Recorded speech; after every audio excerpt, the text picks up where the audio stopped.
क्या है बिहार में? सोचिए, एक शाम थी जब सूरज अपनी आखिरी रोशनी के साथ गंगा के किनारे से गुजर रहा था। हवाएं हल्की सी चल रही थी और बिहार के हर कोने से एक ही आवाज निकल रहा था, ये है बिहार में, ये है बिहार में, ये है बिहार में। ये गंगा के किनारे की शांति हो या राजगीर का ग्लास ब्रिज, ये जगह अपनी खूबसूरती से आपको अपने रंगों में रंग लेगा। तो आइए वीडियो में आगे चलते हैं और देखते हैं बिहार की वो खूबसूरत नज़ारे को।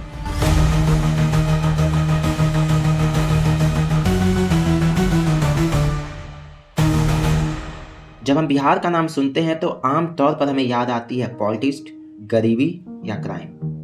पर क्या आपने कभी बिहार की उसकी असली खूबसूरती को देखा है? नहीं। तो वीडियो में आगे बढ़ते हैं और सबसे पहले पटना के गंगा घाट से ही शुरू करते हैं। पटना बिहार की एक ऐसी शहर है जो अपनी ऐतिहासिक और सांस्कृतिक महत्व के लिए जाना जाता है, और इस शहर का एक अहम हिस्सा है गंगा, जिन्हें हम बड़े प्यार से गंगा मैया कहते हैं। मैया, हे गंगा मैया।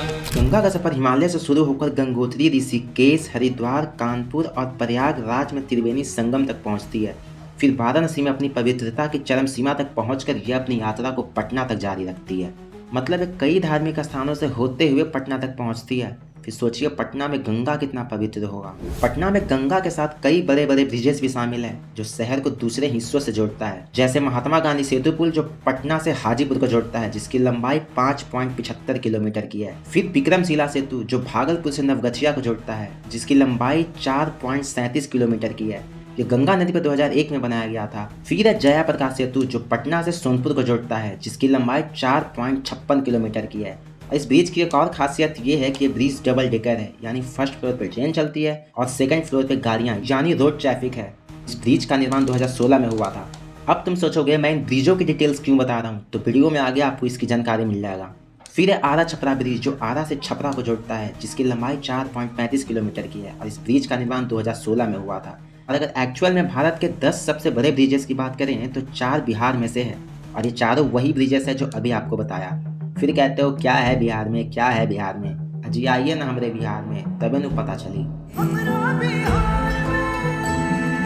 अभी और सुनो, एक ऐसी जगह जहाँ राजाओं का राज था, जहाँ बुद्धा ने अपना ज्ञान बांटा था, जहाँ पानी कुंड से अपने आप गर्म होकर निकलता है, और जहाँ केवल कार सीधा ले जाता है शांति के दरवाजों तक।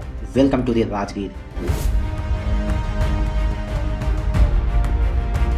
ये राजगीर बिहार के नालंदा डिस्ट्रिक्ट में स्थित एक छोटा सा टाउन है, जहाँ नेचुरल ब्यूटी और एक अलग ही टाइप का सुकून मिलता है। जहाँ केबल कार रोपवे से, अगर इस रोपवे की बात करूँ तो ये भारत का सबसे पुराना और अब तक चलने वाला रोपवे माना जाता है। ये 1000 मीटर की ऊंचाई वाले रोपवे से आपको राजगीर के चारों ओर हरे भरे गहरी खाई का नज़ारा देखने को मिलता है। बेसिकली इस रोपवे का इस्तेमाल व्हाइट स्तूपा जाने के लिए होता है, जिसका पूरा नाम विश्वा शांति स्तूपा है, जो राजगीर की असली पहचान है।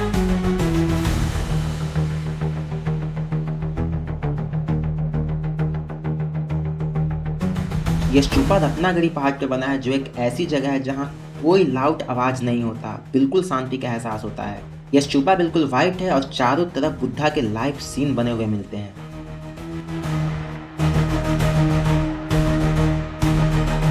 इसी से आगे राजगीर में एक ऐसा स्थल है जहाँ पहाड़ों के बीचों से कुंडों में पानी अपने आप गर्म होकर निकलता है। कहते हैं इस पानी का टेम्परेचर करीब 45 डिग्री सेल्सियस तक है, फिर भी लोग वहाँ स्नान करने आते हैं।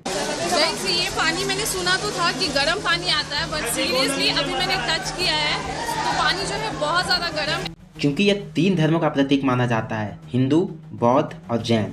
ये तीनों धर्मों के लिए ये एक पवित्र तीर्थ स्थल है, जिसका अपना अपना एक आध्यात्मिक महत्व है। लेकिन अगर इससे बाहर आए तो बिहार सरकार ने भी राजगीर के इतिहास और प्राकृतिक डेवलप के लिए काफ़ी काम किया है। जैसे राजगीर नेचर सफारी, जो एक ऐसा इको टूरिज्म प्रोजेक्ट है जिसके अंदर आपको वाइल्ड लाइफ डेस्टिनेशन मिलता है, जो ये इंडिया का पहला ऐसा सफारी जोन है जिसके अंदर जानवर पिंजरे में नहीं बल्कि खुले घेरे में रहते हैं, जैसे tiger, lion, leopard, sloth bears. ये सब अपने नेचुरल आदतों के साथ नेचुरल इन्वायरमेंट में रहते हैं। सफारी का एक्सपीरियंस और भी स्पेशल हो जाता है जब आप 250 फीट ऊपर ग्लास ब्रिज पे खड़े होते हो। नीचे गहरी खाई होती है और सिर्फ एक ट्रांसपेरेंट ग्लास आपके पैरों के नीचे होता है, जिसपे आप गहरी खाइयों के बीचों बीच खड़े रह सको और इन्वायरमेंट को चारों तरफ देख सको।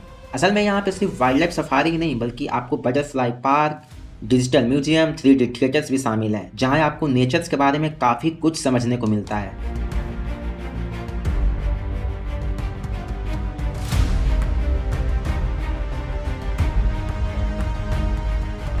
ये पूरा सफारी जोन 191 हेक्टेयर में है, यानी 472 एकड़ में बना है, और इसे देखने के लिए इलेक्ट्रिक बाइसिकल का यूज होता है ताकि इन्वायरमेंट और जानवरों से आपको कोई खतरा ना हो।